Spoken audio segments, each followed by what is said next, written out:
नमस्ते, कैसे हैं आप सब। स्वागत है आपका हमारे चैनल पर।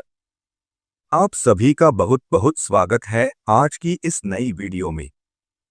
तो चलिए आज का वीडियो शुरू करते हैं। ओम श्रीमन्नारायणाय नमः। श्री विष्णु पुराण 13वां अध्याय। राजा वेन और पृथु का चरित्र।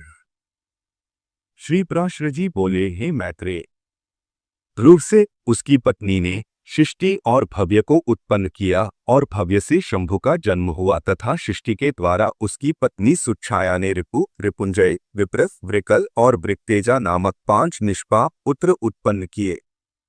उनमें से रिपु के द्वारा बृहति के गर्भ से महातेजस्वी चाक्षुष का जन्म हुआ। चाक्षुष ने अपनी भार्या पुष्करणी से, जो वरुण कुल में उत्पन्न और महात्मा वीरन प्रजापति की पुत्री थी, मनु को उत्पन्न किया, जो क्षुद्र मनवंतर के अधिपति हुए। तपस्वियों में श्रेष्ठ मनु से वैराज प्रजापति की पुत्री नडवला के गर्भ में 10 महातेजस्वी पुत्र उत्पन्न हुए। नडवला से कुरु, उरु, शतद्युम्न, तपस्वी, सत्यवह, शुचि, अग्निष्टो, अतिरात्र तथा नवासुत्युम्न और 10वां अभिमन्यु इन महातेजस्वी पुत्रों का जन्म हुआ। कुरु के द्वारा उसकी पत्नी आग्नेय ने अंग, सुम्ना, ख्याति, क्रतु, अंगिरा और शिबी इन 6 परम तेजस्वी पुत्रों को उत्पन्न किया। अंग से सुनीता के वेन नामक पुत्र उत्पन्न हुआ। ऋषियों ने उस वेन के दाहिने हाथ का संतान के लिए मंथन किया था।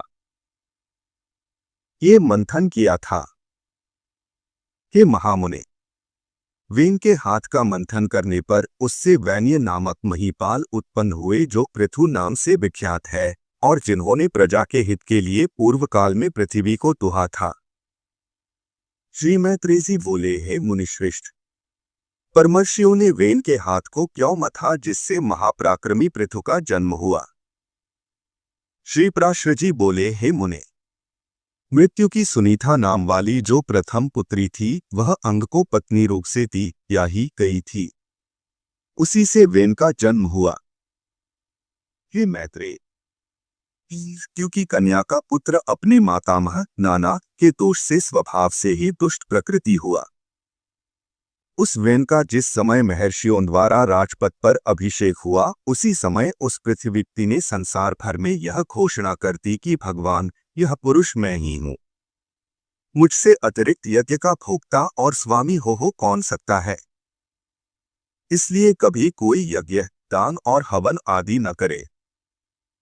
हे मैत्रेय, तब ऋषियों ने उस पृथ्वी के पास उपस्थित